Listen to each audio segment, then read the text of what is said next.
ओम नमः शिवाय। हर हर महादेव। प्रिय शिव भक्तों, आप सभी का महाकाल दर्शन चैनल में हार्दिक स्वागत है। यदि आपने अभी तक विद्येश्वर संहिता के पिछले अध्याय नहीं सुने हैं तो उन्हें भी अवश्य सुनें, क्योंकि प्रत्येक अध्याय अगले अध्याय से जुड़ा हुआ है। पिछले 15वें अध्याय में हमने भगवान शिव के दिव्य उपदेशों और धर्म के गूढ़ रहस्यों का श्रवण किया। उस अध्याय में हमें शिव भक्ति, धर्म और सदाचार का महत्व समझाया गया तथा भगवान शिव की कृपा प्राप्त करने का मार्ग बताया गया। अब भगवान शिव की असीम कृपा से हम विद्येश्वर संहिता के 16वें अध्याय का पावन श्रवण प्रारंभ करते हैं। आप सभी से निवेदन है कि पूरे मन, श्रद्धा और भक्ति के साथ इस दिव्य कथा का श्रवण करें। यदि वीडियो आपको अच्छा लगे तो इसे अपने परिवार और मित्रों के साथ अवश्य साझा करें और महाकाल दर्शन चैनल को सब्सक्राइब करना ना भूलें। आइए भगवान भोलेनाथ का स्मरण करते हुए कमेंट एक बार अवश्य लिखें। ओम नमः शिवाय, हर हर महादेव। शुरू करते हैं 16वां अध्याय। ऋषियों ने कहा, साधु शिरोमणि सूत जी, हमें देव प्रतिमा के पूजन की विधि बताइए जिससे अभिष्ट फल की प्राप्ति होती है। सूत जी बोले, हे महर्षियों, मिट्टी से बनाई हुई प्रतिमा का पूजन करने से पुरुष स्त्री सभी के मनोरथ सफल हो जाते हैं। इसके लिए नदी, तालाब, कुएं या जल के भीतर की मिट्टी लाकर सुगंधित द्रव्यों से उसको शुद्ध करें। उसके बाद दूध डालकर अपने हाथ से सुंदर मूर्ति बनाएं। पद्मासन द्वारा प्रतिमा का आदर सहित पूजन करें। गणेश, सूर्य, विष्णु, शिव, पार्वती की मूर्ति और शिवलिंग का सदैव पूजन करें। संपूर्ण मनोरथों की सिद्धि के लिए 16 उपचारों द्वारा पूजन करें। किसी मनुष्य द्वारा स्थापित शिवलिंग पर 1 सेर नैवेद्य से पूजन करें। देवताओं द्वारा स्थापित शिवलिंग को 3 सेर नैवेद्य अर्पित करें तथा स्वयं प्रकट हुए शिवलिंग का पूजन 5 सेर नैवेद्य से करें। इससे अभिष्ट फल की प्राप्ति होती है।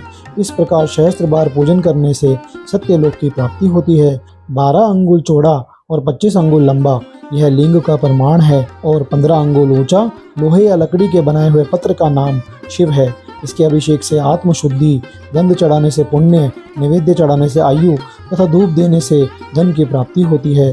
दीप से ज्ञान और तांबूल से भोग मिलता है। अतएव स्नान आदि 6 पूजन के अंगों को अर्पित करें। नमस्कार और जाप संपूर्ण अभिष्ट फलों को देने वाला है। भोग और मोक्ष की इच्छा रखने वाले लोगों को पूजा के अंत में सदा जाप और नमस्कार करना चाहिए। जो मनुष्य जिस देवता की पूजा करता है वह उस देवता के लोक को प्राप्त करता है तथा उनके बीच के लोकों में उचित फल को भोगता है। हे महर्षियों, भूलोक में श्री गणेश जी पूजनीय हैं। शिवजी के द्वारा निर्धारित तिथि, वार, नक्षत्र में जो विधि सहित इनकी पूजा करता है उसके सभी पाप एवं शोक दूर हो जाते हैं और वह अभिष्ट फलों को पाकर मोक्ष को प्राप्त करता है। यदि मध्याह्न के बाद तिथि का आरंभ होता है तो रात्रि तिथि का पूर्व भाग पितरों के श्राद्ध आदि कर्मों के लिए उत्तम होता है तथा बाद का भाग दिन के समय देव कर्म के लिए अच्छा होता है। वेदों में पूजा शब्द को ठीक प्रकार से परिभाषित नहीं किया गया है। पू का अर्थ है भोग और फल की सिद्धि। जिस कर्म से संपन्न होती है उसका नाम पूजा होता है। मनोवांछित वस्तु तथा ज्ञान अभिष्ट वस्तुएं हैं। लोक और वेद में पूजा शब्द का अर्थ विख्यात है। नित्य कर्म भविष्य में फल देने वाले होते हैं। लगातार पूजन करने से शुभकामनाओं की पूर्ति होती है तथा पापों का क्षय होता है। इसी प्रकार श्री विष्णु भगवान तथा अन्य देवताओं की पूजा उन देवताओं के वार, तिथि, नक्षत्र को ध्यान में रखते हुए तथा 16 उपचारों से पूजन एवं भजन करने से अभिष्ट फल की प्राप्ति होती है। शिव जी सभी मनोरथों को पूर्ण करने वाले हैं। महा आर्द्रा नक्षत्र अर्थात माघ्य, कृष्णा चतुर्दशी को शिवजी का पूजन करने से आयु की वृद्धि होती है। ऐसे ही और भी नक्षत्रों, महीनों तथा वारों में शिवजी की पूजा व भोजन भोग और मोक्ष देने वाला है। कार्तिक मास में देवताओं का भजन विशेष फलदायक होता है। विद्वानों के लिए यह उचित है कि इस महीने में सब देवताओं का भजन करें। संयम व नियम से जाप, तप, हवन और दान करें, क्योंकि कार्तिक मास में देवताओं का भजन सभी दुखों को दूर करने वाला है। कार्तिक मास में रविवार के दिन जो सूर्य की पूजा करता है और तेल व कपास का दान करता है उसका कुष्ठ रोग भी दूर हो जाता है। जो अपने तन मन को जीवन पर्यंत शिव को अर्पित कर देता है उसे शिव जी मोक्ष प्रदान करते हैं। योनि और लिंग इन दोनों स्वरूपों के शिव स्वरूप में समाविष्ट होने के कारण वे जगत के जन्म निरूपण हैं और इसी नाते से जन्म की निर्वृत्ति के लिए शिव जी की पूजा का अलग विधान है। सारा जगत बिंदु नाद स्वरूप है। बिंदु शक्ति है और नाद शिव, इसलिए सारा जगत शिव शक्ति स्वरूप ही है। नाद बिंदु का और बिंदु इस जगत का आधार है। आधार में ही आधेय का समावेश अथवा लय होता है। यही सकलीकरण है। इस सकलीकरण की स्थिति में ही सृष्टि काल में जगत का आरंभ हुआ है। शिवलिंग बिंदु नाद स्वरूप है, अतः इसे जगत का कारण बताया जाता है। बिंदु देव है और नाद शिव, इनका संयुक्त रूप ही शिवलिंग कहलाता है।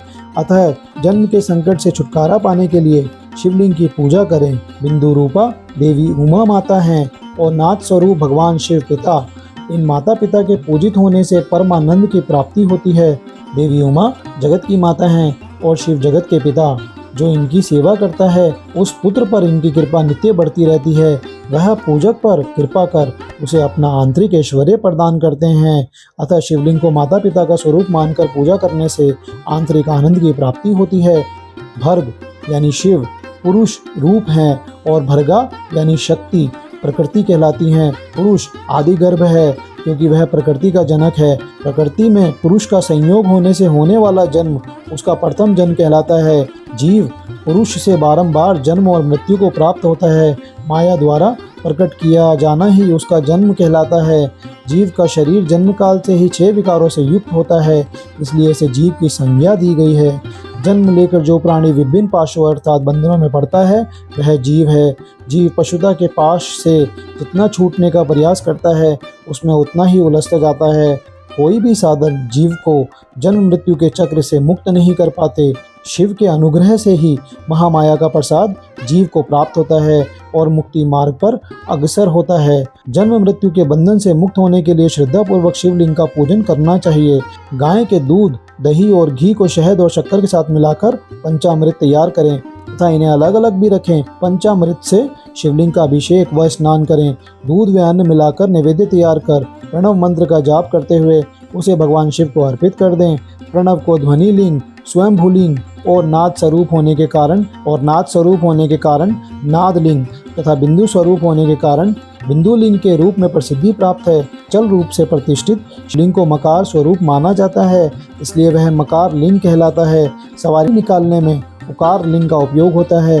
पूजा की दीक्षा देने वाले गुरुआचार्य विग्रह आकार का प्रतीक होने से आकार लिंग के 6 भेद होते हैं।